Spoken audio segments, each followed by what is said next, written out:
So the first arc that we're going to be doing tonight, I say arc because I actually thought that this was like 2-3 episodes, and now that it's actually really surprising to me that this is only one episode. Because to me, this one 22-minute episode feels like it could have been an entire plot of a movie.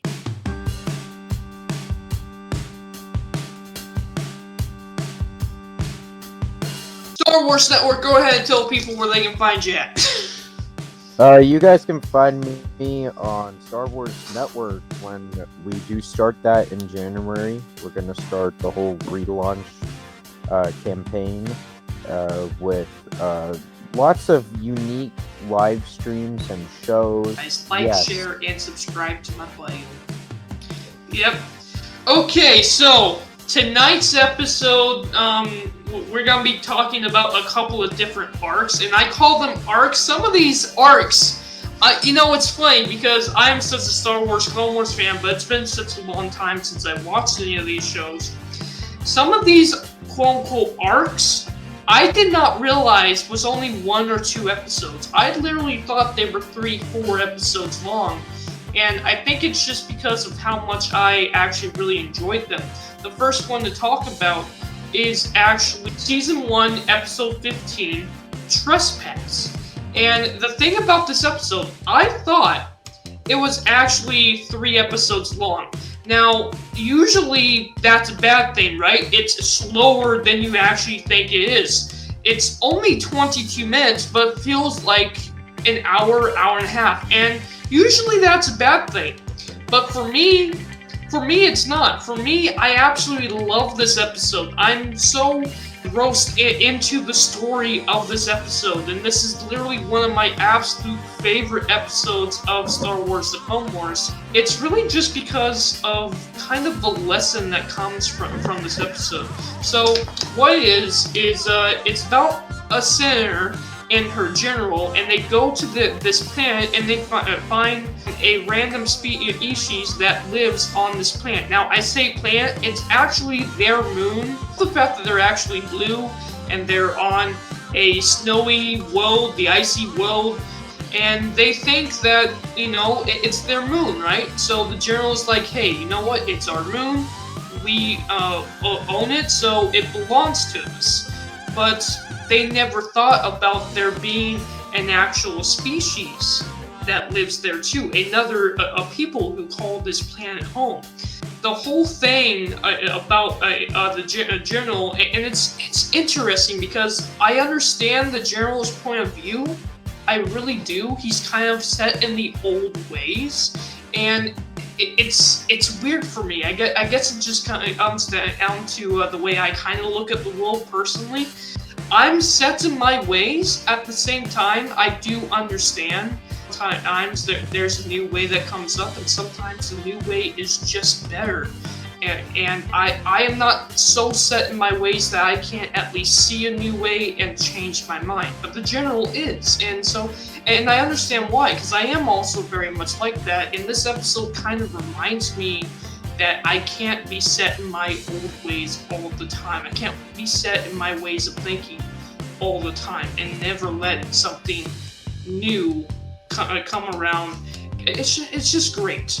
But yeah, he thinks that these people are just monsters. They're just animals. They're just old. He doesn't think they're intelligent. And him and Senator Chuchi, which is his planet Senator, goes to the snowy world, and along with them they have C-3PO, which is always great to have. I love C-3PO, but they also have Anakin and Obi-Wan, and they are there to protect the Senator and the general. Their base was attacked. And at first, the general thinks it's the Separatists. It has to be the Separatists base that got attacked, and turns out that their heads are on like spikes and stuff like that. They go to the Separatists. They find the same thing. So it can't be the Separatists.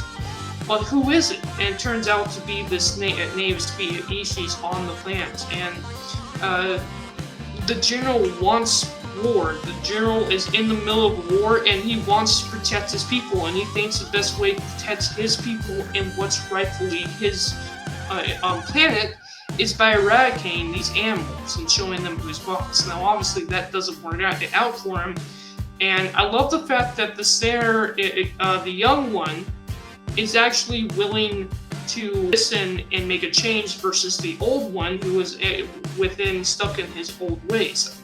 The comparison there, again, I'll make that comparison 100 times with this. I absolutely love that.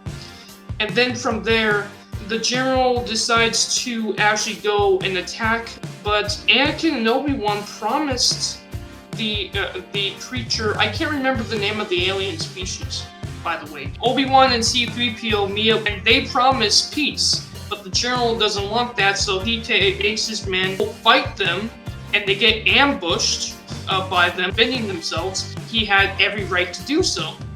And that's the thing.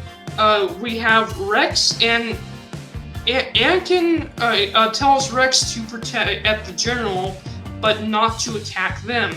But he is forced to when he has to protect the general. So I really like this whole debate of what the Jedi and the Republican troopers are supposed to do. Because here's the thing. The Jedi are supposed to be peacekeepers. Okay?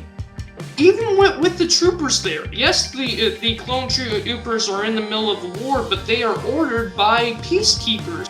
Well, what can you do when they are attacking the general? So I really like this whole debate that they have, this internal debate they have within this episode. It's really great. And then at the end, the general dies, unfortunately. No, I'm kidding. I'm kind of very happy that he died, actually.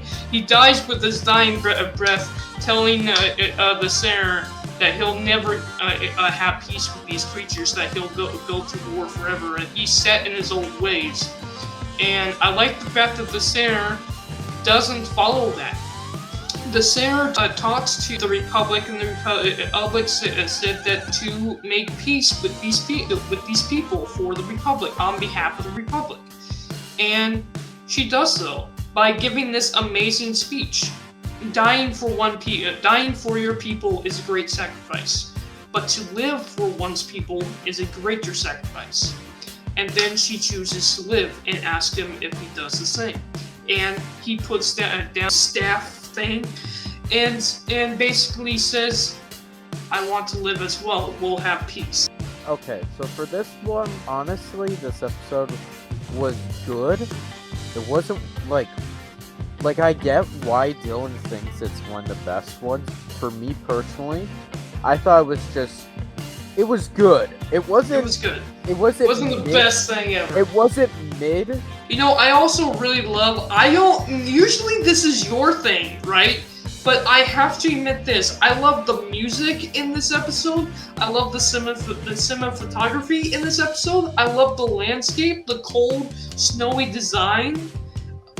I just love the entire look of this episode. I am so crazy for this episode. Yeah, no, straight up. I will say this was probably the best looking episode of the whole season 1, actually. Of season 1, yes.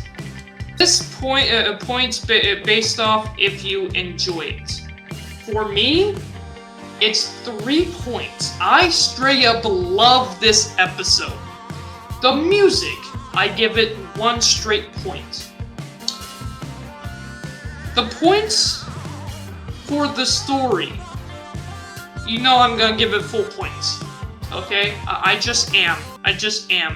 Points for the animation and special effects, I'll give it a point. Points for the action, I'll give it a point. And I will give a half point for the acting because of the rough dialogue in the beginning. That is the only thing I will say about this episode, and that's kind of the case with all of these episodes. But in the very beginning, it's very rough. And because of that, I have to give it a 0.5. Yeah, add them up all together, and for me, I got a fancy little 9.5. that is my score for this episode. Let's go ahead and talk about your points. Alright, so based off how I enjoyed it, it's actually a 2.5. 2.5, okay. Points for music score, 1 whole point. Alright. Points for the story, I'll actually give it a 2. Point for animation, I'll give a whole point because I actually think it's because of their environment, it kind of improves it. Action, I'll actually give a whole point. I was kind of debating on that, like giving it 0.5 or a whole point, but I'll give it a whole point. And point for acting, yeah, because of the rough opening and some of the dialogue, which it's really hard. Next arc, oh my god, I am gonna be complaining about the dialogue. But yeah, I can understand that. 0.5 for the acting. So in total, that should be, I think, an 8. It is. So yours is a 7.5. Mine, yours is an 8. Mine is a 9.5.